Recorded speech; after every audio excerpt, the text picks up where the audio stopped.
رکھنے کا مقصد یہ تھا، ہم نے دیکھا تھا کہ اللہ کی ایک مخلوق ہے جس طرح سے اللہ کی کئی مخلوق ہے، اور خواہ کے جو ڈر لوگوں نے اس مخلوق کے تعلق سے رکھ لیا اس ڈر کو ہم نکالیں، اور صحیح جو عقیدہ ہونا چاہیے یاد رکھیں ان کے تعلق سے عقیدہ رکھیں، اس لیے کہ جنہوں کے تعلق سے بدعقیدگی کے نتیجے میں سماج میں آج بہت ساری برائیاں رائج ہے، یا بہت ساری برائیاں چلن میں آپ دیکھتے ہیں، جیسا کہ کل کیا ہوں گا وہ معلومات لینے کی کوشش کرنا۔ نبی اکرم صلی اللہ علیہ وسلم نے یہ فرما دیا جو اس چیز کی کوشش کرے، اس پہ یقین نہ کرے، صرف کوشش کرے، جائے بیٹھے سنے، تو اس کی 40 دن کی نماز قبول نہیں ہوتی۔ تفصیلات آگے آئیں گے انشاءاللہ۔ اور جو اس پر یقین کر لے کہ ہاں جو اس نے کہا ہوا، تو وہ کافر ہو جاتا ہے۔ اللہ کے رسول نے فرمایا وہ اس چیز کا منکر ہوا جو محمد پر نازل ہوئی، آپ صلی اللہ علیہ وسلم پہ کیا نازل ہوا؟ قرآن و سنت۔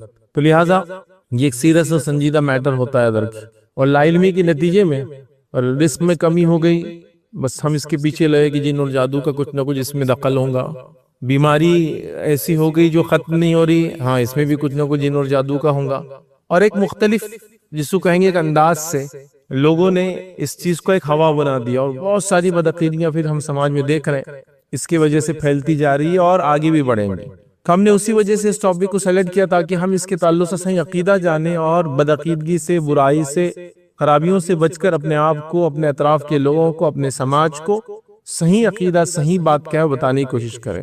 لاسٹ ٹائم ہم نے جو باتیں دیکھی تھی بہت مختصر سے دہرا دوں گا، اس میں ہم نے یہ دیکھا تھا کہ اللہ رب العزت نے انسان اور جنوں کو اپنی عبادت کے لیے پیدا کیا، تو یہ وہ مخلوق ہے جس کے تعلق، جس کو سوال ہونے والا ہے، اور اس کو چھوٹ بھی دی گئی اللہ نے کہ یہ اچھائی اور برائی کا انتخاب کر سکتا ہے، یہ چاہے تو ایمان والے ہو چاہے تو کفری اختیار کر سکتے ہیں۔ دوسرا ہم نے دیکھا تھا یہ مخلوق ہمارے نظروں سے اوجھل ہے، لیکن اس کا مطلب یہ نہیں ہے کہ جو چیز اوجھل ہے وہ موجود نہیں ہے، کیونکہ ہم دنیا میں کئی چیزیں ہیں جس کو دیکھ نہیں پاتے لیکن اس پر ایمان لاتے ہیں، اور ہم نے کئی مثالیں دی تھی اس کے اندر، جو ہم سائنٹیفک چیزیں، فزکس کی چیزیں، کیمسٹری کی چیزیں، لیکن ایمان لاتے ہیں بغیر اس کے۔ کسی نے کہہ دیا کہ ایسے ایسا ہوتا ہے تو ایسے ایسے مالیکیولز ہیں، ایسے ایسے فلاں ہیں، ہم نے دیکھا تو نہیں، کسی نے ان پرسن ہر آدمی تو نہیں، ہاں کچھ سائنسدانوں نے ایک مخصوص لیول پر دیکھا ہوں اس کو، مائکروسکوپیل لیول پر، لیکن ہم انسان نے دیکھا نہیں، لیکن ہم کہتے نہیں ایسا ہوتا ہے تو اس کا مطلب یہ چیز پیچھے ہے۔ جیسا میرا آنکھ گرم ہے تو اس کا مطلب مجھے بخار ہے، لیکن اگر کوئی سوال کرے بخاروں کا بھی دیکھا کہ آپ نے کیسا دکھتا ہے، تو دیکھا کسی نے نہیں اس کو، لیکن وہ سمجھ میں آتا ہے، وہ محسوس ہوتا ہے۔ تو خلقت مطلب کائنات کو وجود میں اللہ نے لایا تو کوئی نہ کوئی اس کے بنانے والا، یہ اس کی دلیل ہوتی ہے نا۔ جیسے عربی کے اندر ایک محاورہ ہے، اگر اونٹ کی مینگنی موجود ہے اس کا مطلب اونٹ موجود ہے، مطلب ایک علامت سے بھی آپ پوری چیز کو پہچان سکتے ہیں۔ تو اونٹ ریگستان سے گزرا تو مینگنی کر دیتا ہے، غلاظت کرتا ہے، وہ دکھ گئی مطلب اونٹ ہے، مطلب وہ جانور بھی موجود ہے۔ بہرحال اس کے بعد ہم نے جنوں کے تعلق سے ان کے نام، ان کی قسمیں، اللہ نے ان کو کیسے پیدا کیا، اور وہ اللہ کی کون سی مخلوق ہے جو ان کو دیکھ سکتی ہے، اور یہیں ہم نے بات کو روکی تھی کہ اللہ کی دو مخلوق ہے، کتے اور گدھے، جو ان کو دیکھ سکتے ہیں، اور یہ جب رات میں چلائے تو ان کو حکم دیا گیا کہ اللہ میں پناہ مانگو، چونکہ یہ وہ چیز کو دیکھتے ہیں جس کو تم دیکھتے نہیں ہو۔ بہرحال چلیے آگے بڑھتے ہیں۔ اب ان کی شروعات اور ہم سے دشمنی، انسانوں سے دشمنی، یا ان کی شروعات اور ان کی آپس میں ان کے مومنوں سے دشمنی مطلب کہاں سے ہوئی۔ تو جیسا کہ میں نے پچھلی بار رکھا تھا کہ پہلا جو جن اللہ نے بنایا، جو بابا جن ہے، اس کو ہم شیطان بولتے ہیں، اس کا نام ہے ابلیس۔ یہ بابا جن ہے، مطلب جنوں کا والد ہے، باپ ہے۔ جیسے ہمارے والد کون ہے؟ آدم علیہ السلام، بابا انس ہے، ہمارے باپ ہیں، تو یہ جنوں کا باپ ہے۔ ہمارے والد ایمان والے تھے اور پہلے نبی تھے، اور جنوں کے جو والد یاد رکھیے وہ پہلا کافر ہے، یاد رکھیے۔ اس کے نسل میں مومن اور کافر دونوں ہوتے ہیں، جیسے آدم کی نسل مومن اور کافر دونوں ہوتے ہیں، لیکن آدم علیہ السلام پہلے مومن تھے اور پہلے نبی تھے، اور ابلیس یہ جو ہے پہلا جن تھا لیکن یہ کافر تھا، یاد رکھیے۔ تو یہ ہمارے میں اور ان کے اندر فرق ہے ابتدا سے، لیکن جیسا آدم کی اولاد میں کافر مومن ہوتے، جنوں کی اولاد میں بھی کافر مومن دونوں ہوتے، یاد رکھیے۔ اب یاد رکھیے اللہ رب العزت نے، ہم پورے واقعات کی تفصیلات میں نہیں جاؤں گا چونکہ بہت لمبا، پھر اسی میں کئی دن چلے جائیں گے، مختصر سے رکھتا ہوں کہ اللہ رب العزت نے آدم علیہ السلام کو اپنے دونوں ہاتھوں سے پیدا کیا، جو کہ قرآن میں اللہ نے فرمایا کہ اے ابلیس، کس چیز نے تجھے اس چیز سے روکا کہ جس مخلوق کو میں نے اپنے دونوں ہاتھ سے بنایا؟ اور اللہ رب العزت نے اپنے دونوں ہاتھ سے بنایا، اس سے پتہ چلا اللہ تعالیٰ کے دو ہاتھ ہیں، اور روایت میں آتا دونوں ہاتھ سیدھے ہیں، کیسے اور کیا واللہ عالم، ہم نہیں جانتے۔ جیسے اس کی شان کو، اس کی ذات کو لائق اور زیبا ہے، ویسے اس کے ہاتھ ہیں، ہمارے جیسے نہیں، یاد رکھیں، اور دونوں سیدھے کیسے وہ بھی ہم نہیں جانتے، واللہ عالم۔ بہرحال تو کہا کس چیز نے تجھے روکا جس کو آدم کو میں نے اپنے ہاتھوں سے بنایا؟ تو یہاں سے بہرحال اس کا معاملہ شروع ہوتا ہے، چونکہ اللہ نے ایک حکم دیا تھا۔ کیا حکم دیا تھا؟ جو میں نے شروعات میں آیت پڑھی، اللہ رب العزت فرماتا ہے سورہ نمبر 18 آیت نمبر 50 کے اندر کہ اللہ فرماتا کہتا ہے وَإِذْ قُلْنَا لِلْمَلَائِكَةِ اسْجُدُوا لِآدَمَ فَسَجَدُوا إِلَّا إِبْلِيسَ وَكَانَ مِنَ الْجِنِّ فَفَسَقَ عَنْ أَمْرِ رَبِّهِ، کہ جب تیرے رب نے حکم دیا فرشتوں کو اذ قلنا للملائکۃ اسجدوا کہ سب کے سب مل کے سجدہ کرو لآدم آدم کو فسجدوا سب کے سب نے سجدہ کیا الا ابلیس سوائے ابلیس کے وکان من الجن اور وہ جنوں میں سے تھا ففسق عن امر ربی اور اس نے اپنے رب کے حکم کو جھٹلایا. تو یہاں قرآن نے اس بات کی کلیئر وضاحت کر دی کہ شیطان جس کا نام ابلیس ہے وہ پہلا جن تھا، وہ کبھی بھی ملائکہ فرشتہ نہیں تھا. لیکن آپ کہیں گے آیت کی شروعات تو یہ ہوتی وَإِذْ قُلْنَا لِلْمَلَائِكَةِ اسْجُدُوا، اللہ نے حکم دیا فرشتوں کو سجدہ کرنے کا. تو عربی کے اندر یاد رکھیے یہ اصولی بات ہے، اس کا گرامر ایسے ہی ہوتا ہے کہ جب میجورٹی سے خطاب ہوتا ہے تو مائنورٹی انکلوڈڈ ہوتی ہے اس کے اندر. تو جب فرشتے موجود تھے اور یہ بھی فرشتوں کے صف میں کھڑا تھا تو جب فرشتوں کو حکم ہوا تو یہ حکم اس کے لیے بھی تھا اور یہ اس کو سمجھ گیا تھا، ایسا نہیں کہ نہیں سمجھا تھا، یہ سمجھ گیا تھا. تو عربی کا یہ قاعدہ ہے. جیسا کہ آپ دیکھیں قرآن کا ایک اسلوب ہے، طریقہ کار ہے، یا ایھا الذین آمنوا، اے وہ لوگ جو ایمان لائے ہو. تو ایمان والیوں کا کیا؟ ایمان والوں کو ہی خطاب ہو رہا ہے. نماز قائم کرو، روزہ رکھو. تو عورتیں بولیں گی ہمارے لیے نماز بھی نہیں، روزہ بھی نہیں، چونکہ ایمان والیوں سے خطاب نہیں کیا نا، ہے نا. لیکن یہاں چونکہ عورت مرد کے ماتحت ہے تو جب ذمہ دار کو حکم آ گیا تو ماتحت کو بھی حکم آ گیا. یہ اصولی بات. اسی طرح عربی کے اندر ایک چھوٹی چیز سے پوری بڑی چیز کو بھی ڈینوٹ کیا جاتا ہے. مطلب کوئی ایک اعضا آپ کے کر دے، جیسے کہ اللہ رب العزت فرمایا کہ روز قیامت سب کچھ ختم ہو جائے گا سوى اللہ کے چہرے کے. تو چہرہ ایک اعضا ہے، پارٹ ہے باڈی کا، لیکن اس چہرے کے سے معنی ہے پوری باڈی بھی بچ جائیں گی. اللہ تعالیٰ فلاں فلاں انسان کے چہرے کو جہنم سے بچا لے گا تو کیا اس کا معنی صرف چہرہ ہے؟ نہیں، چہرہ بچ جائے گا مطلب جسم بھی بچ جائے گا. تو ایک چھوٹی چیز سے پوری باڈی کو ڈینوٹ کیا جاتا ہے. تو قاعدہ ہے عربی کا. تو حکم ہوا فرشتوں کو، لیکن اس کو پتا تھا یہ حکم اس کے لیے بھی انکلوڈڈ ہے، اس نے سجدہ نہیں کیا. اور اللہ نے کہا وَكَانَ مِنَ الْجِنِّ، ہم وضاحت بھی ہوگی آیت میں بالکل کلیئر ہوئی. ایک ہی آیت ہے جہاں یہ وضاحت بھی موجود ہے، باقی جگہ وضاحت نہیں. وَكَانَ مِنَ الْجِنِّ، وہ جنوں میں سے تھا. فَفَسَقَ عَنْ أَمْرِ رَبِّهِ، اور اس نے اپنے رب کے حکم کو جھٹلایا. تو آپ سمجھ گئے یہ پہلا جن تھا ابلیس، یہ فرشتہ کبھی بھی نہیں تھا. ایسا بھی نہیں تھا کہ فالن اینجل ہے. یہ عیسائیت کا عقیدہ ہے کہ ابلیس جو تھا یہ پہلا فرشتہ تھا اور وہ اینجل تھا، اور وہ پھر بعد میں وہ اس مقام سے گر گیا تو اس کو بولتے تھا فالن اینجل. ٹھیک ہے، مطلب گرا ہوا، مطلب جو فرشتہ اپنے رینک سے گر کے شیطان بن گیا. تو یہ ایسا کبھی نہیں تھا. یاد رکھیں ہم میں بھی یہ بہت سارے لوگوں میں بدعقیدگی پائی جاتی ہے. تو یہ کہتے ہیں کہ شیطان پہلے کیا تھا؟ فرشتہ تھا. ادھر سے جھولا لیتے ادھر جاتا تو 70,000 فرشتوں کو تعلیم دیتا. اب کیسا جھولا لیتا کیا لیتا مجھے نہیں پتا، لیکن یہ واقعہ میں نے ہر جگہ سنے، ایون مسجدوں میں بھی سنے. ادھر سے جھولا لے کے ادھر جاتا تو 70,000 فرشتوں کو تعلیم دے دیتا تھا. یہ فرشتوں کا سردار تھا. لیکن اس کے زیادہ علم نے اس کو برباد کر گیا. اس لیے بچوں زیادہ علم بھی حاصل نہیں کرنا اور زیادہ بڑوں سے سوال بھی نہیں کرنا. دونوں کوشچن نے جو شیطان نہیں کیا، علم بھی زیادہ تھا، سوال بھی کرتا تھا. سبحان اللہ. اپنی بات کو فٹ کرنے، اپنی جہالت کو چھپانے لوگ کیسے کیسے قصے، کہانیاں اور واقعات بناتے ہیں. تو یہ کبھی فرشتہ نہیں تھا. اگر کوئی ایسا عقیدہ رکھتا ہے تو بدعقیدگی ہے، یاد رکھیے. اور یہ فرشتوں کے ساتھ رہتا تھا، ایک الگ بات ہے. ٹھیک ہے، چونکہ جنت میں تھا. اسی لیے میں نے کہا میں تفصیلات میں نہیں جا رہا ہوں، اس کی ورنہ بہت لمبی بات ہے. جو قرآن نے بہت تفصیل میں اس کی پیدائش، آدم سے اس کا مکالمہ، اس کا جھگڑا اور یہ ساری چیزیں بہرحال وہ کی، یاد رکھی. اور اس کی دشمنی آدم علیہ السلام سے پہلے سے ہی ہو گئی تھی جب اللہ تعالیٰ آدم کو بنا رہا تھا. تو روایتوں کے اندر آتا ہے کہ اس کے اطراف میں گھومتا تھا اور گھومتا بھی تھا اور کبھی کبھار اس کو نوک بھی کرتا تھا، بجاتا بھی تھا. اور آدم کا مجسمہ اندر سے کھوکھلا تھا. تو یہ جانتا تھا یہ مخلوق کمزور رہنے والی ہے. آدم جب بنے تھے تو کھنکھناتی مٹی سے تھے اور اندر سے خالی تھے آدم. پھر یہ بات بھی یہ جانتا تھا جب آدم کو اللہ نے روح پھونکی تو روح چہرے سے شروع ہوئی، نیچے کی طرف جانا شروع ہوئی. جب چہرے سے نیچے کی طرف جانا شروع ہوئی، یاد رکھیے، تو آدم علیہ السلام نے جنت کی نعمتوں کو دیکھا.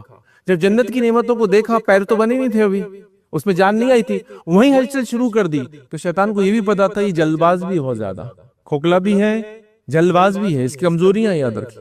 جلد بازی کر رہے تھے، بنے پورے نہیں تھے، لیکن جنت کی نعمت کو دیکھ کے آگے بڑھنا چاہ رہے تھے. چل نہیں سکتے تھے کیونکہ پیر میں بھی جان نہیں آئی تھی. پھر اللہ رب العزت، مطلب روایت کے اندر آتا ہے، پھر آدم نے فرشتوں کو سلام کیا.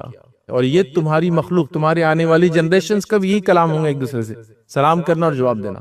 پھر آدم نے چھینکا اور پھر الحمدللہ کہا. ٹھیک ہے، تو پہلا کام جو ان کے ساتھ ہوا وہ ان کو چھینکا، یاد رکھیں، اور اس پہ انہوں نے الحمدللہ کی تعریف بیان کی. بہرحال وہ ایک لمبی تفصیلات ہے. تو اس نے سجدہ نہیں کیا. اور یہ پہلا جن، مطلب یہ جن تھا اور یہ ابلیس تھا اور یہ فرشتہ کبھی بھی نہیں تھا، یاد رکھیں. اب اللہ رب العزت نے اس نے تکبر جو کیا، اس کے تذکرہ بھی بہرحال قرآن کے اندر کیا. تفصیلات میں نہیں جائیں گے، مختصر میں آپ کے سامنے رکھتا ہوں. سورہ اعراف سورہ نمبر 7، اس کی آیت نمبر 11، 12، 13، 14، 15، 16، 17 آپ تفصیلات اس کو پڑھ لیں. میں مختصر آپ کے سامنے رکھتا ہوں. اللہ نے اس کو حکم دیا کہ آدم کے سامنے سجدہ کرنے کا، اس نے سجدہ نہیں کیا. ٹھیک ہے، اور یہ سجدہ سجدہ تعظیمی ہوتا ہے، اور سجدہ تعظیمی پچھلی امتوں کے لیے جائز تھا. اس امت میں جائز نہیں اور حرام ہے. پچھلی امتوں میں تھا، جیسے کہ یوسف علیہ السلام کو ان کے بھائیوں وغیرہ کا سجدہ کرنا یہ تعظیمی سجدہ ہوتا تھا، اس امت میں جائز تھا. اللہ کے رسول نے فرمایا اس امت میں سجدہ تعظیمی بھی جائز نہیں ہے. اگر ہوتا ہے نہیں جائز ہوتا تو میں حکم دیتا بیوی کو کہ شوہر کو سجدہ تعظیمی کرے، لیکن اس کی بھی اجازت نہیں ہے. ٹھیک ہے، تو پہلی امت میں تھا تو یہ سجدہ تعظیمی تھا، عبادت کا سجدہ نہیں تھا. تو اللہ نے فرمایا کہ کس چیز نے ابلیس تجھے روکا اس سجدہ کرنے سے جبکہ میں نے حکم دیا تھا اس چیز کا؟ تو اس نے کیا کہا؟ قال انا خیر من، اس نے کہا کہ میں اس سے بہتر ہوں. کیوں بہتر ہوں؟ فرمایا اس نے کہا خلقتنی من نار وخلقتہ من طین، تو نے مجھے آگ سے پیدا کیا اور اس کو مٹی سے پیدا کیا، لہٰذا میں اس سے خیر ہوں. تو ابلیس کا پہلا گناہ کیا تھا معلوم؟ تکبر کیا. اس نے کیا کہا کہ میں اس سے بہتر ہوں، یاد رکھیں، اور اس کے تکبر نے اس کو لے کر ڈوب گیا. علماء لکھتے ہیں 3 چیزیں ایسی جو انسان کو ہدایت سے دور کر دیتی ہے. 3 چیزیں، جس میں سے پہلی چیز ہے جہالت. جہالت کی وجہ سے انسان حق کو کبھی پہچان نہیں پاتا. دوسری چیز ہے تکبر. یہود جانتے تھے کہ اللہ کے رسول حق نبی ہے، لیکن تکبر کی بنیاد پہ کہ ہم اونچے ہیں، ہم اسحاق کے خاندان سے. اب لوگوں کیا جواب دیں گے کہ اسحاق کے خاندان میں سارے انبیاء اور آخری نبی اسماعیل کے خاندان سے آ گئے، کیسے کریں گے؟ تکبر کی بنیاد پہ ایمان نہیں لائے. تو جہالت، یہ مشرکین مکہ ان کے پاس کوئی علم نہیں تھا پہلے سے. تکبر اس کی مثال یہود ہے. یہ چیز روک دیتی ہے لوگوں کو ہدایت سے. شیطان نے سب سے پہلا گناہ تکبر کیا، اس لیے تکبر کسی بھی انسان کے لیے جائز نہیں، حرام ہے. یاد رکھیے تکبر انسان کو حق سے روک دیتا ہے، تکبر انسان کے سامنے آنکھوں پردہ لاتا ہے، تکبر انسان کو ہلاک کر دیتا ہے، تکبر قوموں کو برباد کر دیتا ہے. تکبر نے کیا کچھ نہیں کھلایا. یاد رکھیے. بہرحال اس نے کہا کہ میں خیر ہوں اس سے، حالانکہ اس کی یہ دلیل بھی غلط دلیل تھی. یاد رکھیے اس کی دلیل بھی لاجیکلی بھی غلط دلیل تھی، اس لیے کہ ہم جانتے ہیں کہ آگ جو ہے بغیر کسی کنٹرول وے میں لگائی گئی، کنٹرول وے میں اس کو رکھا جائے تو ہی وہ نفع دیتی ہے، ورنہ وہ نقصان کا باعث ہی بنتی ہے. اور مٹی چاہے جہاں بھی ہو وہ خیر کا باعث ہی بنتی ہے. اگر خالی پڑی رہیں گی تو اس میں کیڑے مکوڑے انڈے دیں گے، بچے دیں گے، روح نکلیں گے. اس پہ اگر پانی پڑ جائے گا اور بیج گر جائیں گا تو اس میں سے ایک جھاڑ لگ جائے گا ادھر کی، تو وہ خیر ہی دیتی ہے. اور آگ جب تک کنٹرول نہ کی جائے کبھی بھی یہ نفع نہیں دے سکتی. ادھر کی اس لیے کہ اگر آپ آگ کو کوئی لگا دے دیکھیے ہر چیز برباد کر دیتے. تو اس کی دلیل بھی بے بنیاد تھی، illogical تھی. بہرحال وہ دلیل تو دوسری بات تھی، اللہ کا حکم تک کر گزرا تھا، بس یہ اصل چیز تھی، مطلب یہ تھا اس سے. بہرحال اس نے تکبر کیا، اس لیے تکبر سے ہر انسان کو بچنا چاہیے. یہ بڑی خطرناک چیز ہے. اور آدم اور ابلیس کا مطلب فرق یہ تھا کہ آدم سے بھی خطا ہوئی، ابلیس سے بھی خطا ہوئی. ہمارے والد نے فوراً توبہ کر لی، اس نے تکبر کیا بس. تو متکبر مت بنیے، یہ آپ کو توبہ سے، استغفار سے، آخرت کی نجات سے روک دیتی ہے. یاد رکھیے خطرناک چیز ہے. بہرحال تو اللہ نے کہا تو کہا تو نے مجھے آگ سے پیدا کیا اور اس کو جو ہے مٹی سے پیدا کیا تو میں اس سے بہتر ہوں. اللہ نے فرمایا تو پھر یہاں سے جو ہے ذلیل ہو کر جنت سے اس کو نکال دیا گیا.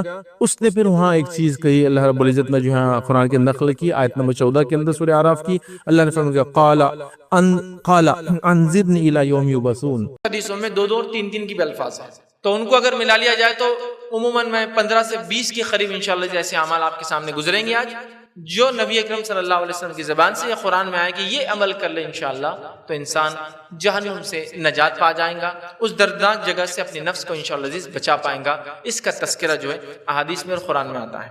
اور کیوں نہ ہو اس لیے کہ الٹیمیٹ سکسس، حقیقی کامیابی، ریئل کامیابی وہ یہی ہے کہ ایک انسان وہاں پہنچ جائے جہاں اس کو جانا چاہیے اور وہاں نہ پہنچے جہاں اس کو نہیں جانا چاہیے. مطلب الٹیمیٹ سکسس یہ کہ انسان جنت میں پہنچ جائے.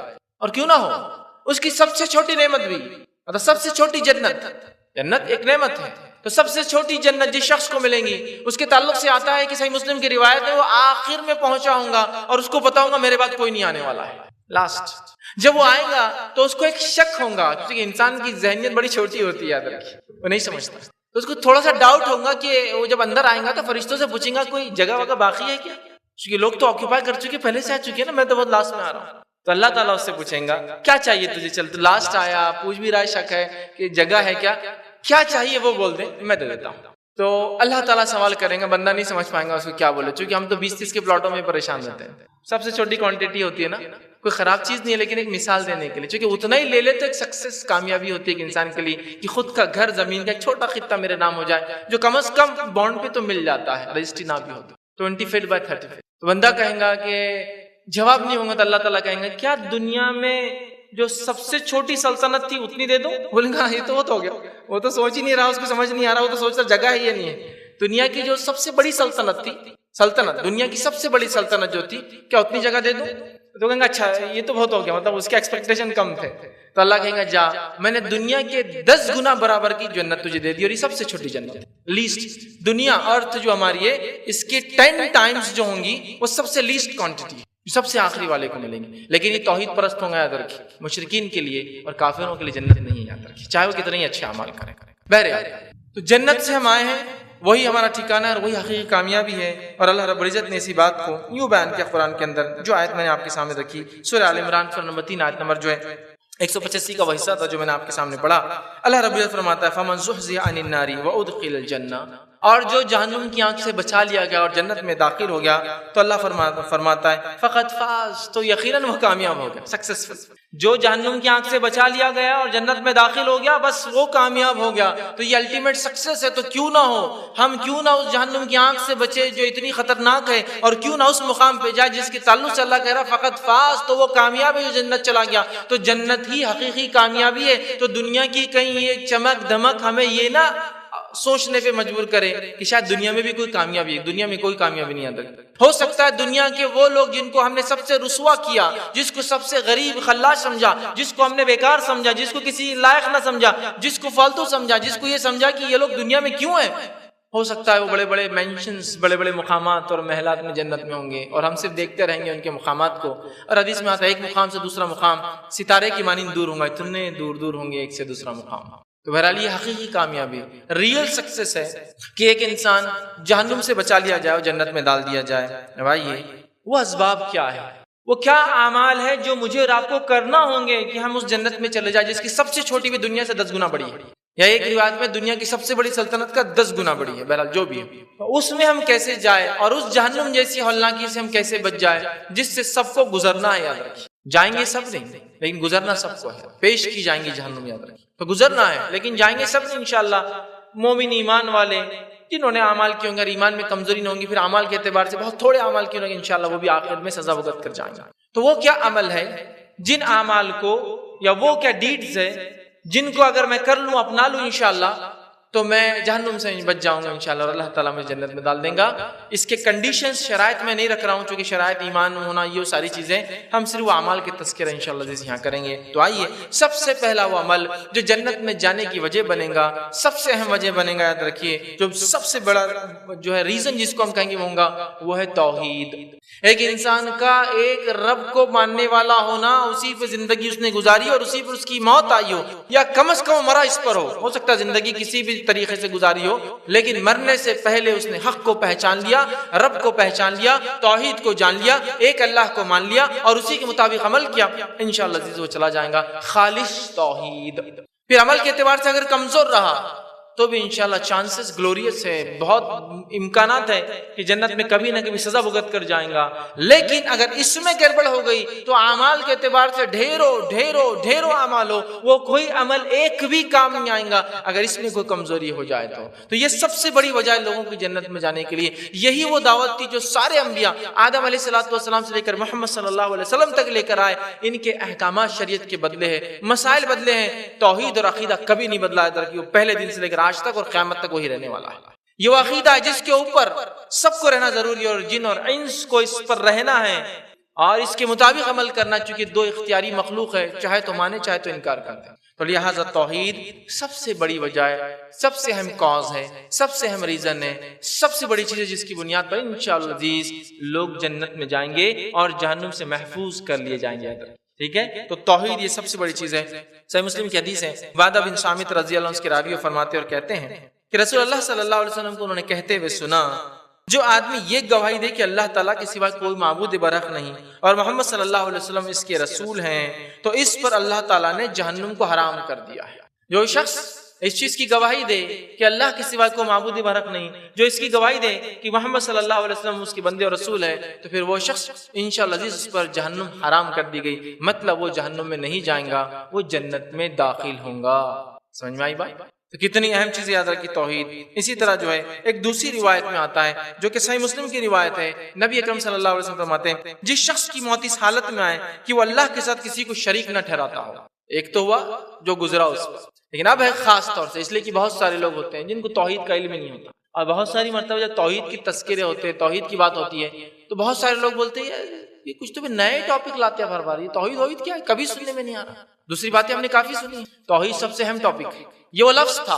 کچھ لوگ بولیں گے توحید کہاں سے آیا، یہ توحید یاد رکھیے، یہ وہ لفظ تھا جو بلال ادا کیا کرتے تھے جب ان کا آقا ان کو تکلیف دیتا، چونکہ غلام تھے، مارتا، سینے پر پتھر رکھتا، تپتی ہوئی ریت پر لٹا دیتا، تو بلال کیا کہتے روایت میں آتا، احد احد، میں ایک کو ہی مانتا ہوں، میں ایک کو ہی مانتا ہوں، یہی توحید ہے، ایک کو ماننا۔ تو بلال رضی اللہ عنہ اسی پر تھے، تو یہ کوئی نئی چیز، نیا لفظ نہیں، یہ سب سے اہم چیز ہے، اس کے وجہ سے دنیا میں لوگوں کو تکلیفیں آئی، یہی وجہ بنی لوگوں کی جہنم سے بچنے کی، اور یہی سب سے بڑی وجہ ہے لوگوں کی جنت میں جانے کی، توحید۔ تو جس کا خاتمہ، اب زندگی گزر گئی، دنیا نکل گئی، ہو گیا جو غلط ہونا تھا، جو خاتمے سے پہلے انسان نے سمجھ لیا، عمر کے کسی بھی حصے میں تھا، زندگی کے کسی بھی جو ہے طریقے پہ دنیا کے اندر چلتا رہا، چاہے اسلام پہ نہیں بھی تھا، لیکن آخر وقت سمجھ میں آیا، پھر اس نے خالصتاً توحید کو مان لیا، ایک اللہ کو مان لیا اور اس پر عمل کر لیا، انشاءاللہ عزیز۔ نبی اکرم صلی اللہ علیہ وسلم فرما رہے حدیث میں، جس شخص کی موت اس حالت میں آئے کہ اللہ کے ساتھ کسی شریک نہیں ٹھہراتا تھا،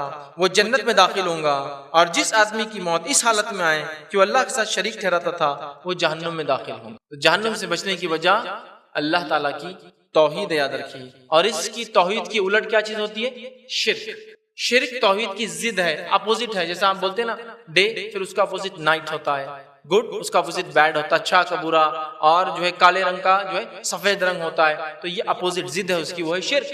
اور شرک کے تعلق سے اللہ قرآن میں اعلان کر چکا ہے، جس کی ایک چھوٹی سی مثال میں آپ کو دے رہا ہوں، جو سورہ مائدہ سورہ نمبر 5 کے آیت 72 میں، یہ عیسیٰ علیہ السلام کا قول ہے، جب بنی اسرائیل شرک کر رہی تھی، یہودی اس وقت کے شرک کر رہے تھے جو کہ حقیقت مسلمان تھے، جب شرک کر رہے تھے، عیسیٰ علیہ السلام آ کر ان کو دعوت دیے، اس کا ایک ٹکڑا آپ کے سامنے میں رکھ رہا ہوں، جو انہوں نے فرمایا تھا، بیان کیا تھا، انہ من یشرک باللہ، انہوں نے کہا کہ جو اللہ کے ساتھ شرک کرے گا، فقد حرم اللہ علیہ الجنہ، تو اللہ نے اس کے لیے جنت کو حرام کر دیا، ومأواہ النار، اس کا ٹھکانہ جہنم کی آگ ہے، وما للظالمین من انصار، ایسے ظالموں کو کوئی مددگار ہیلپر نہیں ملنے والا ہے۔ چونکہ جو بنانے والے کو نہ پہچانے، جو بنانے والے کا نہ ہوا، وہ دنیا میں کسی کا نہیں ہو سکتا، اور اس نے کچھ بھی نہیں پہچانا، دنیا میں کوئی کام نہیں کیا اس نے۔ کریٹر یاد رکھیں، بڑا اہم ہے، بڑا اہم ہے۔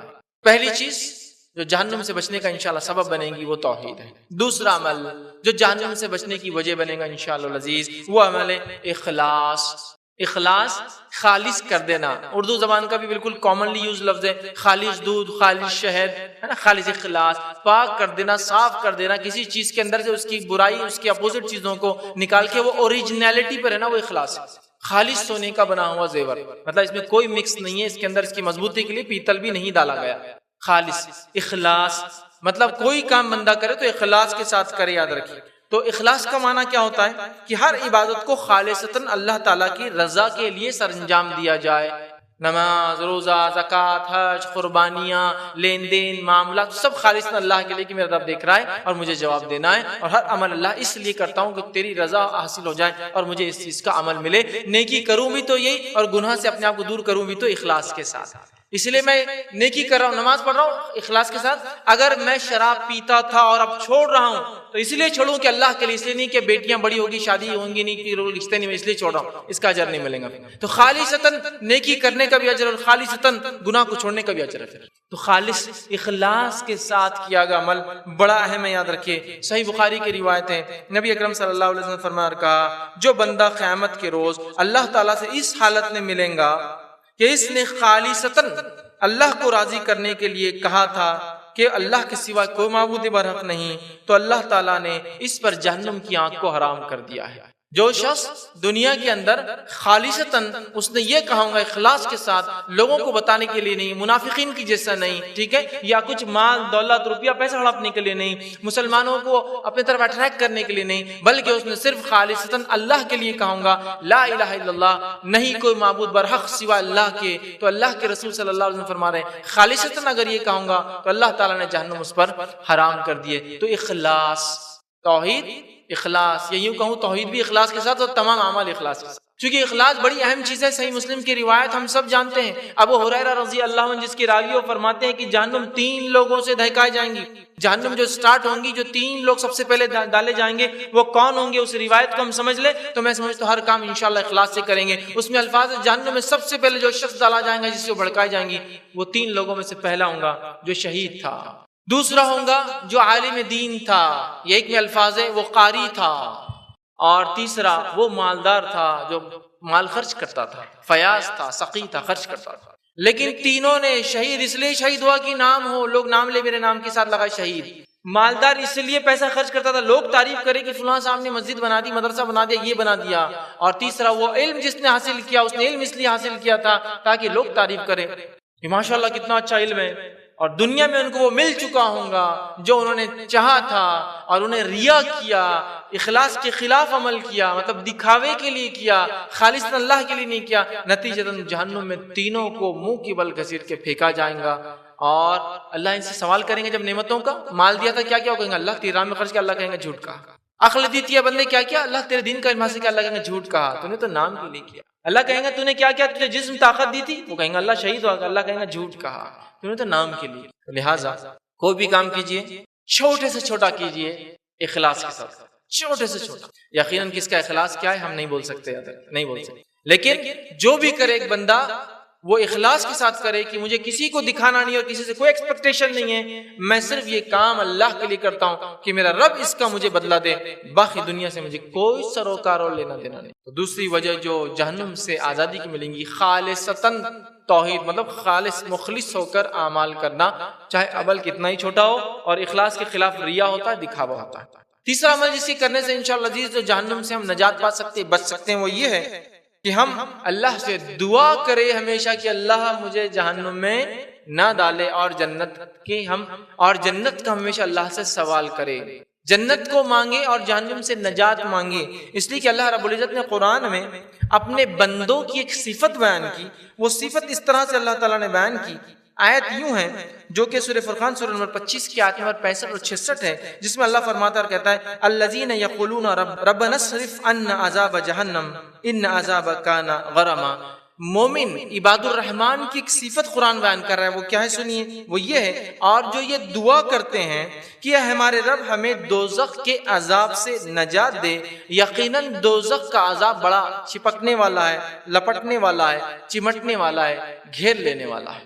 تو دعا کرتے، کون دعا کرتے ہیں؟ عباد الرحمن، اللہ کے بندے، رحمان کے بندے دعا کرتے ہیں۔ اور ایک حدیث میں جو صحیح الجامع میں ہے، جو روایت ہے، نبی اکرم صلی اللہ علیہ وسلم فرماتے ہیں جو اللہ تعالیٰ سے 3 مرتبہ جنت کا سوال کرتا ہے تو جنت کہتی ہے اللہ اس کو جنت میں بھیج دے، اور جو 3 مرتبہ اللہ سے جہنم سے پناہ مانگتا ہے کہ اللہ مجھے جہنم سے نجات دے دے، تو جہنم کہتی ہے اللہ اس کو جو ہے جہنم سے دور کر دے۔ تو جو شخص دعا کرتا ہے کہ اللہ مجھے جنت میں داخل کر اور جہنم سے نجات دے، اللہم اسألک الجنت ونعوذ بک من النار، یہ ایک عام دعا ہے۔ تو اگر 3 بار کرتا ہے اللہ میں سوال کرتا ہوں جنت کا اور پناہ مانگتا ہوں جہنم سے، تو جنت کہتی ہے اللہ اس کو بھیج دے جنت میں، اور جہنم کہتی ہے اللہ اس کو دور کر دے جہنم سے، ٹھیک ہے۔ اور نبی اکرم صلی اللہ علیہ وسلم صحابہ کو ٹریننگ دیا کرتے تھے، تربیت دیا کرتے تھے، تعلیم دیا کرتے تھے جہنم سے نجات کی دعا کرنے کا، اور آپ نے یہ دعا سکھلائی۔ دعا کے الفاظ ہے اللہم انی اعوذ بک من عذاب جہنم، اے اللہ میں پناہ مانگتا ہوں جہنم کے عذاب سے، یہ دعا سکھلائی، تربیت دی اس کی، ٹھیک ہے۔ اسی طرح جو ہے انس بن مالک رضی اللہ عنہ فرماتے ہیں، صحیح بخاری کی روایت ہے، نبی اکرم صلی اللہ علیہ وسلم جس دعا کو کثرت سے کرتے وہ دعا کیا تھی؟ ربنا آتنا فی الدنیا حسنۃ وفی الآخرۃ حسنۃ وقنا عذاب النار۔ یہ دعا کثرت سے کیا کرتے، بہت زیادہ کیا کرتے، جس کے اندر دنیا کا خیر علم عمل کے اعتبار سے، آخرت کا خیر اور جہنم سے نجات، آنکھ سے نجات کی دعا ہے۔ ہمیں بھی چاہیے ہم کثرت سے جہنم سے نجات کے لیے دعائیں کریں۔ اسی طرح چوتھا وہ عمل جو انشاءاللہ عزیز جہنم سے نجات کا ذریعہ بن سکتا ہے ہمارے، وہ کیا ہے؟ وہ ہے تقویٰ۔ تقویٰ یہ بھی دل کی کیفیت یاد رکھی۔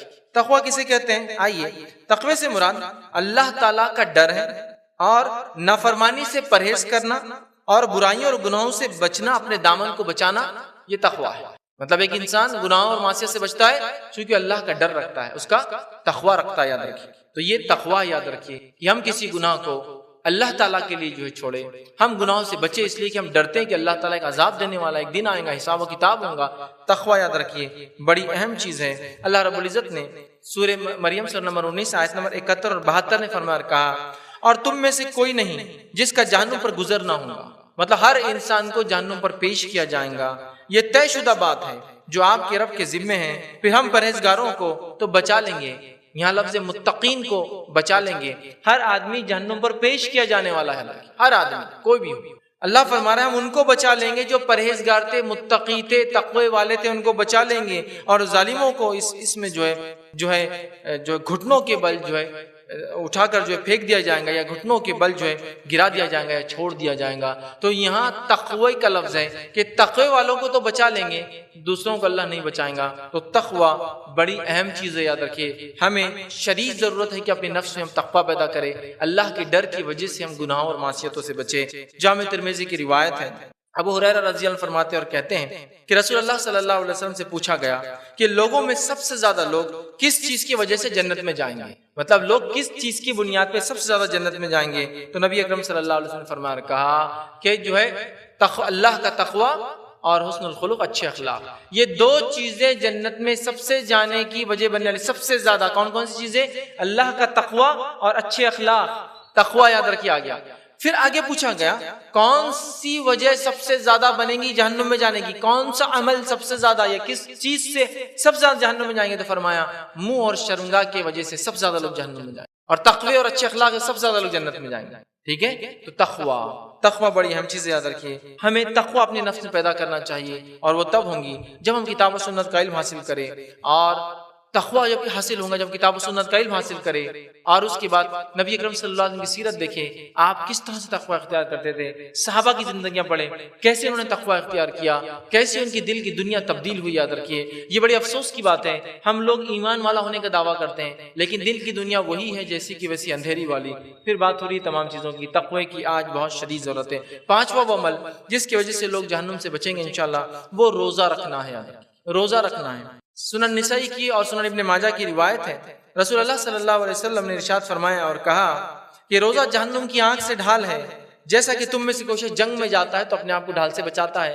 روزہ جہنم کی آنکھ سے ڈھال ہے، جیسا کہ انسان جنگ میں جا کے ڈھال سے اپنے آپ کو بچاتا ہے، روزے دار بھی جہنم کی آنکھ سے اپنے آپ کو ویسا بچا لیتا ہے۔ تو روزہ رکھنا یہ بڑی افسوس کی بات ہے، روزہ جس کی اتنی اہمیت بتائی گئی، اتنے دھڑلے سے لوگ چھوڑتے ہیں، اتنے آسانی سے لوگ چھوڑتے ہیں، اتنے کثرت سے لوگ چھوڑتے ہیں، جس کی کوئی انتہا نہیں۔ اچھا چلو چھوڑ دیتے کسی وجہ سے، ٹھیک ہے، مجبوری یا بیماری ہو سکتی یا کوئی اور وجہ، لیکن دھڑلے سے سامنے کھا بھی رہے جو روزہ دار ہے اس کی، سبحان اللہ، ایک ندامت بھی نہیں کہ ہم روزہ نہیں ہے، دوسرا اس پر کھا بھی رہے لوگوں کے سامنے۔ اور کتنی افسوس کی بات ہے کہ روزہ جہنم کی آنکھ سے ڈھال ہے، جیسا ایک سپاہی اپنی حفاظت کرتا ڈھال کے ذریعے، یا تیر سے، تلوار سے، نیزوں سے، دشمن کی آنکھ سے، اسی طرح روزہ ڈھال ہے جہنم کی آنکھ سے۔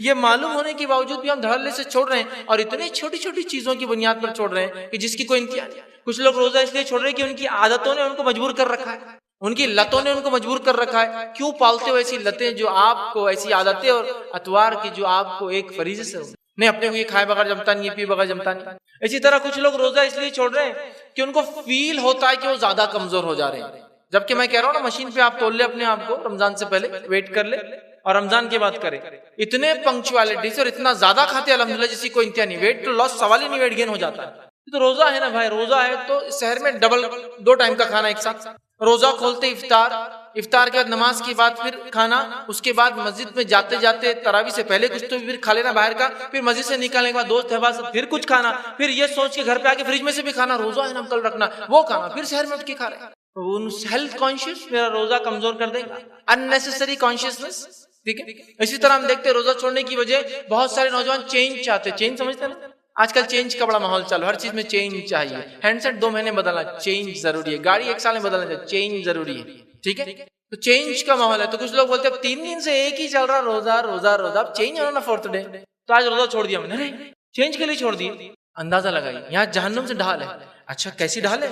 سنن نسائی کی روایت ہے، سنی حدیث کے الفاظ، ایک دن جب کوئی مسلمان روزہ رکھتا ہے تو آپ فرما رہے ہیں ایک دن کا روزہ مسلمان کو جہنم سے کتنا دور کر دیتا ہے۔ حدیث میں آ رہا ہے کہ ایک دن کا روزہ جو شخص رکھتا ہے، نبی اکرم صلی اللہ علیہ وسلم مانتے ہیں، اس کے بدلے میں جہنم سے 70 کے الفاظ آتے ہیں، اور ایک حدیث میں دیکھیے الفاظ اس طرح سے آتے ہیں، 70 کے ساتھ یہ الفاظ بھی آتے ہیں کہ ایک دن کا روزہ اگر مسلمان رکھتا ہے تو جو شخص اللہ کی راہ میں روزہ رکھتا ہے اور اللہ تعالیٰ اس کے بدلے میں اس کا چہرے کو جہنم سے 70 سال کی مسافت دور کر دیں گا، 70 ایئرز اس کے چہرے کو دور کر دیں گا جہنم کے آگے سے، ایک روزے کے بدلے۔ اور دوسرے میں جامع ترمذی کی روایت میں یہ الفاظ ہے، اور آپ صلی اللہ علیہ وسلم فرمایا جو شخص اللہ کے راستے میں ایک دن روزہ رکھے گا، اللہ تعالیٰ اس کے اور جہنم کے درمیان زمین و آسمان کے فاصلے کی اتنی خندق کر دیں گے، زمین و آسمان کا فاصلہ کتنا ہے؟ یہ جو چاند دکھتا ہے وہ آسمان نہیں ہے، زمین و آسمان جو سبع سماوات 7 آسمان ہے نا، وہ تو کتنا ہے؟ آج سائنس یہ کہہ رہی ہے کہ ہم 200 خرب نوری سال تک دیکھ سکتے ہیں، 200 بلین لائٹ ایئرز تک ہم دیکھ سکتے ہیں۔ مطلب روشنی کو اگر چھوڑ دیا جائے جو کہ 1.86 مطلب 1,86 مائلز پر سیکنڈ کی رفتار سے بھاگتی ہے، اس کو چھوڑ دیا جائے، مطلب کلومیٹر کا اگر موٹا حساب چاہیے تو 3 لاکھ کلومیٹر فی سیکنڈ بھاگتی ہے، تو اس کو چھوڑ دیا ہے تو 200 بلین سالوں تک اگر دوڑتی رہے تو وہاں تک ابھی کائنات دکھتی ہے۔ لیکن یہ بھی بول رہے مکمل نہیں ہے، ایک حصہ ہی ہم دیکھ پا رہے ہیں ابھی، اس کے آگے کیا ہم نہیں جانتے۔ آسمان تو اس کی بھی بات ہے، انسانی تصورات ان کے کیلکولیشن اور حسابوں سے دور اور پرے باتیں ہم کبھی نہیں سمجھ پائیں گے۔ اتنا فاصلہ اللہ کر دیں گا صرف روزہ رکھنے کی وجہ سے۔ تو اب میں سمجھتا ہوں کوئی بھی انسان روزہ نہ چھوڑے، اور ویسے بھی روزہ بہت سارے گناہوں کا کفارہ بھی ہے نا، جیسے قسم کھا لی نہیں پورا کر سکے تو کفارے میں روزہ ہے نا، اسی طرح گناہ ہو گیا روزے کی حالت میں، اسی طرح بہت سارے الگ الگ بہت سارے ایسے احکامات آپ کو ملیں گے فقہ کی، آپ کتابیں کھولیں گے جہاں روزہ رکھ لو اس کے بدلے اتنے روزے رکھ لو، اتنے روزے رکھ لو، سمجھ رہے ہیں آپ، یا روزے داروں کو کھلا دو، اس طرح کی بات ہوتی ہے۔ چھٹا وہ عمل جو جہنم سے بچنے کا انشاءاللہ ذریعہ بنے گا روزے کے بعد، وہ یہ ہے کہ 40 دن تک تکبیر اولیٰ سے باجماعت نماز پڑھنا، یہ بھی جہنم سے نجات کا ذریعہ بنے گا۔ 40 ڈیز اس کی بڑی اہمیت یاد رکھیں۔ حدیث کے الفاظ جامع ترمذی کی روایت ہے، نبی اکرم صلی اللہ علیہ وسلم فرمایا کہ جو شخص اللہ کی رضا کے لیے 40 دن تک اس طرح باجماعت نماز پڑھے کہ تکبیر اولیٰ بھی فوت نہ ہو، ایسا پڑھے باجماعت کی تکبیر اولیٰ بھی، پہلی تکبیر بھی نہیں جانا، تکبیر اولیٰ بھی فوت نہ ہو، تو اللہ تعالیٰ کی طرف سے اس کے لیے 2 چیزوں سے برات لکھ دی جاتی ہے، دوری لکھ دی جاتی ہے، 2 چیزوں سے برات دوری لکھ دی جاتی ہے۔ وہ کون کون سی 2 چیزیں؟ پہلا فرمایا جہنم سے اس کو دور کر دیا جاتا ہے، دوسرا فرمایا نفاق سے اس کو دور کر دیا جاتا ہے۔ 40 دن تک با جماعت تکبیر اولیٰ کے ساتھ جو نماز پڑھے 2 فائدے ملتے، جہنم سے دور، نفاق سے دور کر دیا جاتا ہے نا۔ اور صحابہ میں یہ ہمیں عمل ملتا ہے، صحابہ ملتا ہے، بہت سارے صحابہ کے تعلق سے، تابعین کے تعلق سے آتا ہے، ایسے واقعہ بتاتے ہیں کہ 40 سال، یا 40 دن کی بات کری صرف، 40 سال ایسے گزرے کہ جب اذان سے پہلے وہ موجود تھے، مطلب کبھی ایسا بھی نہیں ہوا 40 ایئرز میں کہ اذان کے بعد آئے، 40 سال کے ایسے وقفے صحابہ کی زندگیوں میں کہ وہ اذان سے پہلے مسجد میں تھے، تکبیر اولیٰ تو چھوڑنے کا چانس ہی نہیں، اذان سے پہلے۔ 40 سال ہو گئے کہ یاد نہیں کہ اذان سے پہلے کوئی مسجد میں نہیں آیا تھا، تو 40 ایئرز تک آتا ہے، ایسے ایسے واقعات ملتے، یاد رکھیے۔ تو لہٰذا ہمیں چاہیے کہ تکبیر اولیٰ میں با جماعت نماز پڑھنے کی کوشش کریں۔ 40 دن تک انشاءاللہ جو اس کا اہتمام کر لیں گا، مطلب ٹریننگ اتنی ملیں گی کہ 40 دن میں تو 200 نماز، 200، بڑا سستا سودا ایک طرح، 200 نمازیں، لیکن اپنی مصروفیت تمام کے بعد جو 40 دن تک تکبیر اولیٰ میں شامل ہو، کتنے چیزوں کا اس کو قربانی دینا ہوگی وہ سمجھ لے گا انسان، تبھی تو اتنے بڑے فضائل ہیں۔ تجارت کو جلدی ختم کر کے آنا پڑے گا، آفس کے ٹائم کو ایڈجسٹ کرنا پڑے گا، بیوی بچوں کو سمجھانا، آپ کے بچے لپڑ گئے آپ کو نماز کو نہیں جانے دے، تکبیر اولیٰ چلے گا، ساری چیزیں ایڈجسٹ کرنا پڑے گا، جماعت یاد رکھنا پڑے گا، 40 دن میں ٹائم چینج ہو جائیں گے، ظاہر سی بات ہے موسم چینج ہوتا ہے کہ نہیں ٹائم کب چینج ہو رہا ہے، کتنا پنکچوئل اٹینٹیو، ہر چیز کی قربانی دینا ہوگا تب تو ہوگی۔ پھر اس کے اندر 2 بڑی بھاری اور وزنی نمازیں بھی شامل ہیں جو بڑی ممکن ناممکنات میں سے ہے، جس میں سے ایک عشاء کبھی کبھار پھر بھی ہو جاتی ہے، فجر جو ناممکنات میں سے وہ بھی شامل ہے، وہ بھی تو پڑھنا ہے نا۔ 40 دن 40 ڈیز 200 ہو رہی ہے، لیکن سودا کیا ہے؟ 40 دن نماز پڑھو اور برات حاصل کر لو جہنم سے۔ لیکن اس کا ہرگز معنی نہیں ہے اب 40 دن پڑھ لیا نا، اب 41 دن ضرورت نہیں ہے، وہ احمق ہوگا جس کو 40 دن ٹریننگ دی جا رہی ہے تکبیر اولیٰ سے، بولے 41 دن ضروری نہیں ہے، ارے آپ موت تک سلسلہ رکھو اس کو جاری۔ رمضان میں ہوتا ہے کبھی کبھار، رمضان میں ایسا جوش اور جذبہ ہوتا ہے کہ رمضان کی پہلی رات اپن بھی عشاء کے لیے گئے، تھوڑا لیٹ ہو گئے، ارے غلط جگہ تو نہیں آ گئی، نہیں اپنی مسجد ہے لیکن جگہ نہیں ہے، بولے باہر پڑھو جاؤ، سڑک پہ کھڑے ہوئے جو ریگولر مصلی ہے، کیونکہ مسجد بڑھ گئی تقوی والے لوگوں سے، پورے اندر ہے، مطلب مسجد تو فل ہے نا، پورے لوگ داخل ہے اس کے اندر، جو بیچارے کیا بولے، ہنسنا رونا دونوں ایک ساتھ ہے، یہ سچویشن ہی ایسی، کیا کرے سو کیا بولے، ڈیفائن نہیں کر سکتے۔ اور رمضان گزر رہے ماشاءاللہ، ابھی مسجد فل ہے نا، 27 کے بعد پھر تھوڑا سا معاملہ ڈاؤن فال آ جائے گا، اور اس کے بعد جب اگر 29 یا 30 رہی تو شیئر مارکیٹ سے برا کریش ہوگا، وہ شیئر مارکیٹ میں تو بھی تھوڑا کریش آتا ہے، یہ کریش 100 سے میں کہتا ہوں 2 پر آ کے رکیں گا سیدھا، 100 لوگ آتے تو 2 ہو جائیں گے، اتنا خطرناک۔ پھر مسجد انتظار کریں گی کہ وہ لوگ کہاں ہیں جو 30 دن میرے پاس آتے رہے، اگر کسی کو مل جائے لا کر واپس چھوڑ دیں گے۔ 30 دن ٹریننگ کے بعد آدمی 31 دن کیسا چھوڑ سکتا ہے؟ یہ احمق انسان تھا کہ 30 دن ٹریننگ کے بعد تو 31 دن عمل تھا، تو 40 دن جو نماز پڑھے تکبیر اولیٰ کے ساتھ با جماعت، کیسے ہو سکتا ہے کہ اب زندگی بھر وہ نماز چھوڑے؟ ورنہ وہ ہوتا ہے کہ 40 دن میں تو 40 دن عمل کرنا ہے، اب تو عادی ہو گیا انسان زندگی بھر۔ 7واں وہ عمل جس کے کرنے سے جہنم سے انشاءاللہ برات ہمیں ملیں گی وہ ہے فجر عصر کی نماز کو ہمیشہ پڑھتے رہنا، پانچوں نماز کے ساتھ۔ یہ تو پتہ چلا فجر عصر کی بات معلوم ہو گئی، اتنا ہی پڑھنا نہیں پانچوں، لیکن یہ دو نمازوں کی اہمیت ذرا زیادہ ہے، اس لیے اس کے تعلق سے بات آ رہی ہے۔ صحیح مسلم کی روایت ہے، نبی اکرم صلی اللہ علیہ وسلم فرمایا کہا وہ شخص جہنم میں ہرگز داخل نہیں ہوں گا جو طلوع آفتاب سے پہلے اور غروب آفتاب سے پہلے نماز پڑھتا ہو۔ مطلب یہ دو نماز، طلوع آفتاب سے پہلے کون سی نماز ہوتی ہے؟ سورج نکلنے سے پہلے فجر، اور غروب آفتاب سے پہلے کون سی ہوتی ہے؟ آفتاب کیا ہوتا ہے؟ مغرب ہوتی ہے، عصر ہوتا ہے۔ دو نمازیں پڑھیں گا جہنم سے بری ہو جائے مسلسل، اور جو یہ دو پڑھتا ہے باقی بھی پڑھیں گا۔ قرآن نے خاص تاکیدی حکم دیا عصر کے تعلق سے، تو صلاۃ الوسطیٰ کہا گیا، بیچ والی نماز، چونکہ دو اس سے پہلے اور دو اس کے بعد ہوتی ہے، تاکیدی حکم ہے۔ اور عصر کی نماز چھوڑنے کے تعلق سے ایک روایت میں آتا ہے، حدیث کے الفاظ دیکھیے کس طرح سے، جو شخص عصر کی نماز چھوڑ دے، صحیح بخاری کی روایت ہے، آپ نے فرمایا جو شخص عصر کی نماز چھوڑ دے اس کا نقصان ایسا ہوگا یا اس کو صدمہ اور افسوس ایسا ہوگا جیسے کہ سارے رشتہ دار مر گئے اور پورا مال دولت لٹ گیا۔ مطلب سارے رشتہ دار مرنے کی خبر ایک ساتھ آ جائے اور پورا مال دولت سب لٹ گیا خبر آ جائے، جتنا صدمہ ہوتا ہے نا روز قیامت اتنا صدمہ ہوگا عصر کی نماز چھوڑنے والوں کہ اثر نہیں پڑے، کیونکہ اثر عموماً کیا ہوتا ہے، گرمی ہے، سردی ہے، آدمی صبح سے اٹھا ہوا ہے تو لیٹ گئے، سو گئے، نیند ہوشیار ہو رہی مغرب میں، تو وہ نہیں ہونا چاہیے، ٹھیک ہے۔ 8واں عمل جس سے کرنے سے انشاءاللہ عزیز جو جہنم سے نجات کا، برات کا ذریعہ انشاءاللہ بنیں گی ہمارے لیے، وہ ہے ظہر سے پہلے اور اس کے بعد 4 رکعت کو ہمیشہ پڑھنا۔ ظہر سے پہلے اور اس کے بعد 4 رکعت ہمیشہ پڑھنا، اس کے تعلق سے بھی یہ فضیلت آتی ہے۔ جامع ترمذی کی روایت ہے، آپ صلی اللہ علیہ وسلم فرماتے ہیں جو آدمی ظہر سے پہلے 4 رکعت اور اس کے بعد بھی 4 رکعت ہمیشہ پڑھتا رہے تو اسے اللہ تعالیٰ جہنم کی اس پر اللہ تعالیٰ جہنم کی آگ حرام کر دیتا ہے، اس پر اللہ تعالیٰ جہنم کی آگ حرام کرتا ہے، ظہر سے پہلے اور ظہر کے بعد۔ میں سمجھتا ہوں پہلے 40 دن والی ٹریننگ حاصل ہوگی تو انشاءاللہ پھر مسئلہ نہیں ہوگا چھوڑنے کا، اور 2 نمازوں کی خاص تاکید آ گئی، اس سے بھی اب ظہر بھی شامل ہوگی اس میں، اور میں سمجھتا ہوں عشاء کے تعلق سے تو خاص طور سے کہا گیا منافق پہ بھاری جاتی ہے۔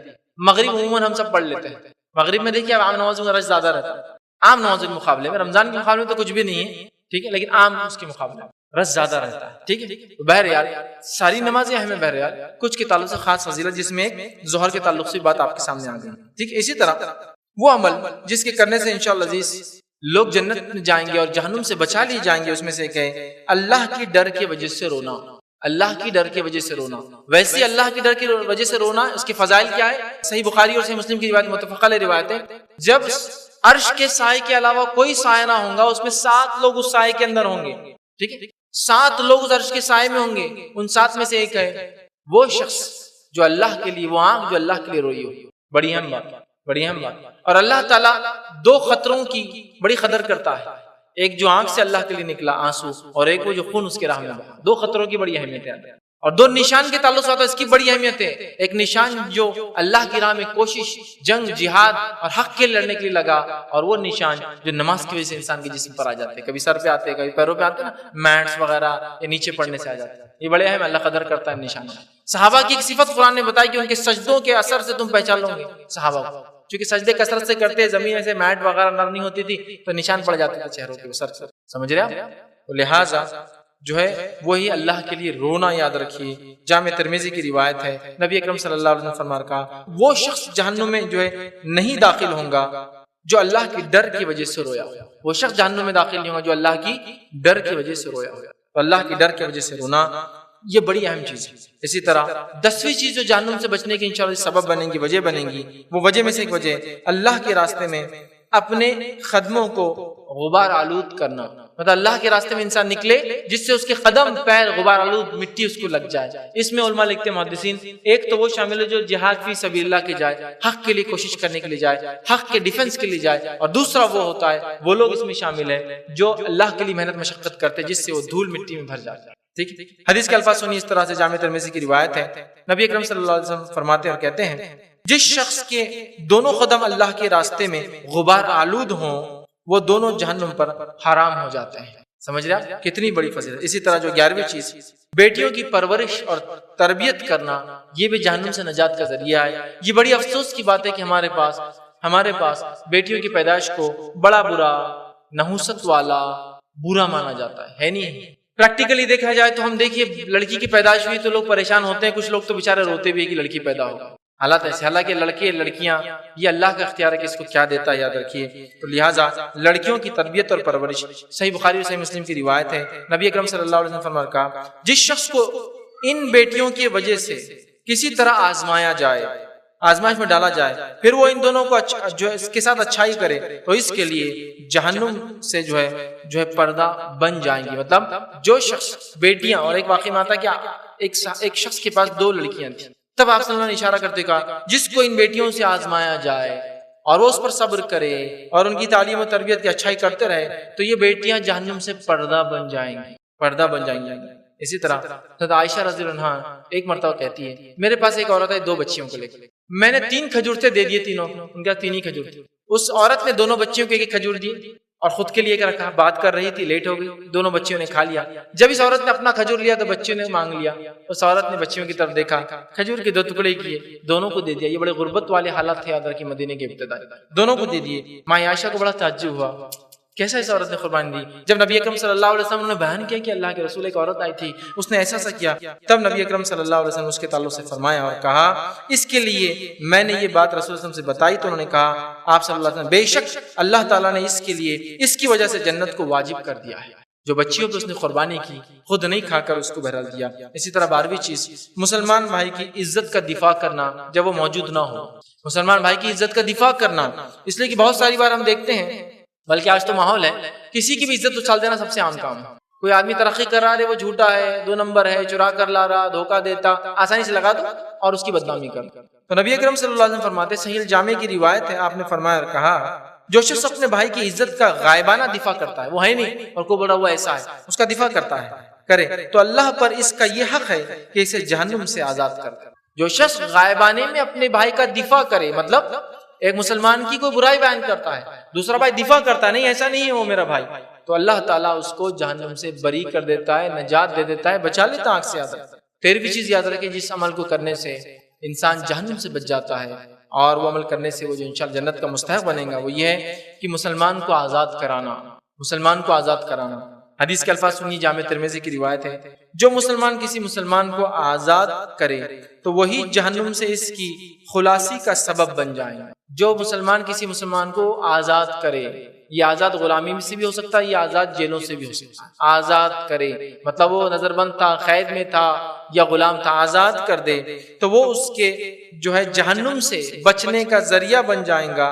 اس کا ہر عضو کی آزادی کی وجہ بن جائیں گا. اس کا ہر باڈی پارٹ اس کے ہر باڈی پارٹ کے لیے آزادی نجات کا ذریعہ بن جائے گا. اس طرح پھر فرمایا کوئی اگر مسلمان مرد 2 عورتوں کو آزاد کرا دے تو ان 2 عورتوں کی ہر اعضاء اس کی ہر آزادی کے نجات کا آزادی کا ذریعہ بن جائیں گے. پھر فرمایا کوئی اگر ایک مسلمان عورت کسی مسلمان عورت کو آزاد کرا دے تو اس کا ہر اعضاء اس کے ہر اعضاء کے لیے جہنم سے نجات کا ذریعہ بن جائے. مسلمان کو آزاد کرانا کتنی اہم بات ہے، یاد رکھیے. تو ہم کوشش کریں وہ لوگ جو بے جا گناہ گار نہیں ہیں، مظلوم ہیں، ظالمانہ طور سے جیلوں میں بند ہے، غلام بنا لیے گئے، ان کے چھڑانے کے لیے نظم بنائے، کوشش کرے، خرچ کرے اور ان کو آزاد کروائے. یہ انشاءاللہ عزیز ان کے جہنم سے آزادی کا خلاصہ راستہ بن جائیں گے. اس کا ہر اعضا ہمارے ہر اعضا کی نجات کا انشاءاللہ ذریعہ بنے گا. 14واں پوائنٹ میرا جو آج کا ہے وہ یہ ہے کہ حسن اخلاق کا مظاہرہ کرنا، اچھے اخلاق کا مظاہرہ کرنا یہ بھی جہنم سے آزادی کا راستہ نجات کا ذریعہ بن جائے. لیکن اچھے اخلاق کے مظاہرہ کرنے کے لیے پہلے تو بہت زیادہ مشقت جسمانی لگتی ہے کہ اپنے آپ کو تیار کرے، اور اس کے بعد یاد رکھیے اپنی نفس میں ان اخلاق کو پیدا کرنے کے بعد اس کو ادا کرنا کہ کوئی تکلیف دے رہا ہے اس کو معاف کرنا، کوئی ستا رہا ہے اس پہ صبر کرنا، کوئی آپ کی غیبت کر دے پھر بھی اس کو درگزر کرنا. یہ بڑی اہم چیز ہے، بڑی اہم چیز. نبی اکرم صلی اللہ علیہ وسلم فرماتے ہیں، صحیح ترغیب و ترہیب کی روایت ہے، آپ صلی اللہ علیہ وسلم فرمایا کہا کہ جو شخص آسان، نرم دل اور مسلمانوں سے قریب ہو اس کو اللہ تعالیٰ جہنم پر حرام کر دیتا ہے. جو نرم ہو، آسان ہو، مسلمانوں سے قریب ہو اور جس میں یہ صفتیں ہیں وہ آدمی با اخلاق ہے. جبھی تو لوگوں سے بد اخلاق لوگ لوگوں کے قریب نہیں ہو سکتے، نرم بھی نہیں ہو سکتے. اس میں اچھی صفتیں ہیں تو اللہ تعالیٰ کے نزدیک آپ صلی اللہ علیہ وسلم فرما رہے کیا ہوں گا؟ جہنم اللہ اس پر حرام کر دیں گا. جو نرم مزاج ہے، آسان ہے، لوگوں سے گھلتا ملتا. ہمیں اپنے اخلاق کو سدھارنے کی بڑی ضرورت ہے، یاد رکھیے، ورنہ ہماری چھوٹی چھوٹی بد اخلاقیاں جس کو ہم معمولی سمجھتے ہیں، اللہ نہ کرے کہیں جہنم میں جانے کی ریزن یا وجہ نہ بن جائے۔ ہم صحابہ، تابعین، تابع تابعین کی ہم زندگیاں دیکھتے ہیں، وہ بہت با اخلاق لوگ تھے، یاد رکھیے، بہت ہی اعلیٰ اخلاق کے جو ہے مالک تھے، بہت ہی اعلیٰ اخلاق کے حامل تھے، اور انہوں نے جو ہے بہت ساری مرتبہ اپنے اخلاق سے لوگوں کو متاثر کیا، یاد رکھیے، اپنے اخلاق سے۔ اور الحمدللہ ہم نے اسی کانفرنس میں ایک مکمل لیکچر دیکھا جس کے اندر اچھے اخلاق کی اہمیت میں نے آپ کے سامنے رکھی تھی، یاد رکھیے، اچھے اخلاق کی اہمیت میں نے آپ کے سامنے رکھی تھی۔ اور اسی طرح جو ہے کچھ بیچ میں نے جو ہے ایک پوائنٹ جو غر غبار والا اس میں بیچ میں لیے، خطرے والا اس کے اندر لیے، تو ایسے کل ملا کے یہ 15 پوائنٹس یا اس سے زائد ہو رہے ہیں جو میں نے آپ کے سامنے مناسب سمجھے کہ وہ رکھوں، کہ جو وجہ بن سکتے ہیں انشاءاللہ عزیز میرے اور آپ کی جہنم سے نجات کے لیے۔ ہمیں چاہیے کہ ان باتوں کو جو میں نے آپ کے سامنے رکھی ہم عمل میں لائے اور کوشش کریں کہ اس پہ ہم عمل کریں، تاکہ انشاءاللہ عزیز روز قیامت ہم جہنم سے بچا لیے جائے اور جنت میں انشاءاللہ عزیز ہمارا داخلہ ہو، اور ہم اس چیز سے بچ جائے جو اللہ رب العزت نے تیار کر رکھی ہے کافروں کے لیے، اور اسی طرح جو ہے تیار کر رکھی ہے وہ لوگ جو ایمان نہیں لائیں گے، جو مشرک ہوتے ہیں، کافر یا مشرکوں کے لیے۔ اور ہم اگر ایمان والے ہیں تو ہم وہ اچھے عمل کریں جو انشاءاللہ عزیز جنت میں جانے کا سبب بنے۔ اللہ رب العزت سے آخر میں دعا ہے کہ اللہ سبحانہ تعالیٰ ہم تمام کو ان تمام اعمال کو کرنے کی توفیق عطا فرمائے، ہم تمام کے لیے کتاب و سنت کا سمجھنا ہمارے آسان کریں، ہم تمام کو جہنم کی آگ سے جو ہے نجات دے، ہم تمام کو جنت میں جو ہے داخلہ دے، جب تک ہمیں زندہ رکھے، اسلام و ایمان پر زندہ رکھے، خاتمہ ہمارا ایمان پر ہو۔ وآخر دعوانا الحمدللہ رب العالمین۔